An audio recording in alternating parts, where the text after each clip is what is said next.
On July 7, I exhibited at an art fair for the first time to sell my art prints and original paintings, and today I'd like to tell you a little bit about it. What I had to buy up front and what was worth it, my bestsellers and what I would do differently next time. Finally, I'd like to give you an overview of what I spent and earned. I know in Germany it's a big taboo topic to talk about income, but I thought it might be very helpful for those who are also thinking about exhibiting at an art fair. Of course, your profit margin depends on many different factors. For example, what you sell, how high your prices are, how many people visit your stand, if the weather is good, and I don't really have a comparison yet because it was my first art fair. But here's how I prepared for it. I had to buy a few things beforehand, and that was high quality art prints in sizes A4 and A5, bookmarks, stickers, and basically all of my products. Then I needed a card reader, picture frames and mounts for my original paintings, and things with which I can present my products. That's why I bought this little plate racks and these baskets. Then I bought foil to wrap the prints and tissue paper to wrap original paintings, and normally I would have also had to buy a table and a pavilion and tablecloth, but luckily my father had all of these at home and I could easily borrow them.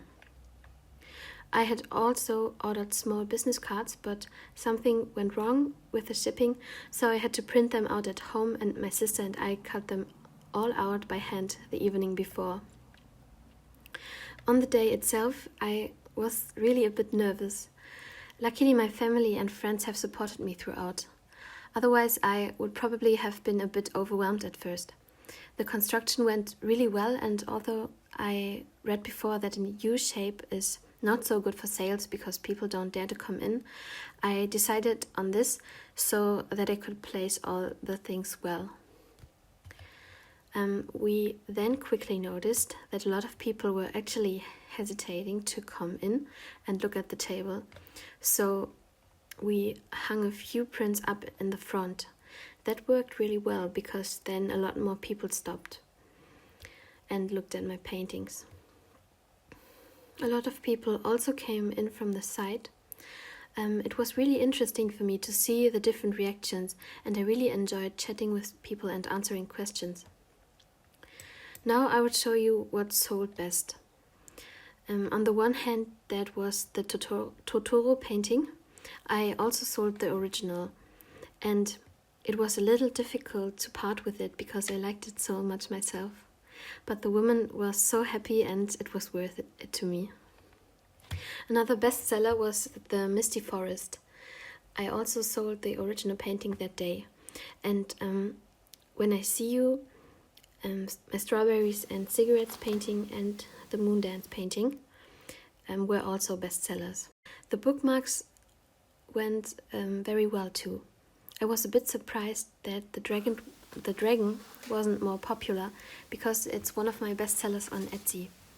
Only a few of the others were sold. I was a little disappointed that this painting didn't get more attention because I like it so much and it's really important to me. I also had a promotion where I added stickers for orders over 10 euros. And I would do it a little differently next time because most people didn't even know that. So some were happy and some didn't really care. Maybe I have to make it more visible next time. I didn't want to rely on selling original paintings, but in the end I sold 4 originals.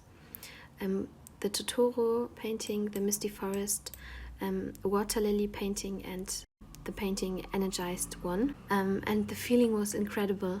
Now, what was worth it? It was very worth buying the card reader because some people paid by card, and it was also really easy to set up and use, and it wasn't too expensive. The baskets and the other stands were totally worth it. I had the feeling that people had fun flipping through the pictures, and every time I sold a print, it was out of the baskets, even though the same prints were also displayed on the table. It's worth making price tags. That was a tip I once read in a book about art marketing, that things with price tags sell better, and people can then better estimate whether something is within their budget. I framed the original pictures beforehand and even painted some extra paintings for the art fair. It's good to prepare the original paintings so that they are ready to hang. And no original painting was purchased without a frame, not even considered. It was worth making fan art. Even though this is somewhat an unpopular topic, I think if you want to make something that's sure to sell, make a fan art or something that you yourself quite like. It's then easier to establish a personal connection with people. I was so afraid that I would completely throw the money out the window, but it was worth it. I thought to myself, if I can just compensate, then it will be fine. I roughly spent 700 euros on everything and I earned 1,300 euros that day. So it was up to 600 euros that I made. I'm really looking forward to the next art fair because then I will only have the stand fee and maybe a few small purchases. Maybe you already have experience with art fairs and can tell me whether it's a lot or a little. For me, it was definitely a win. Finally, I have a few summary tips for you. Don't spend too much money. It's enough if you have a decent setup and can present a few works well. Have at least 3 stacks of images that can be looked through. This means that 3 people can look at your paintings at the same time and possibly buy something. If there's only one basket there and it's always occupied, people might move on because they didn't want to wait that long. Always be kind. You never know who your customers are. By the way, a lot of children also bought a small print from me, which surprised me a bit. And often people come by and look and then come back later and buy something. You should have some communication skills.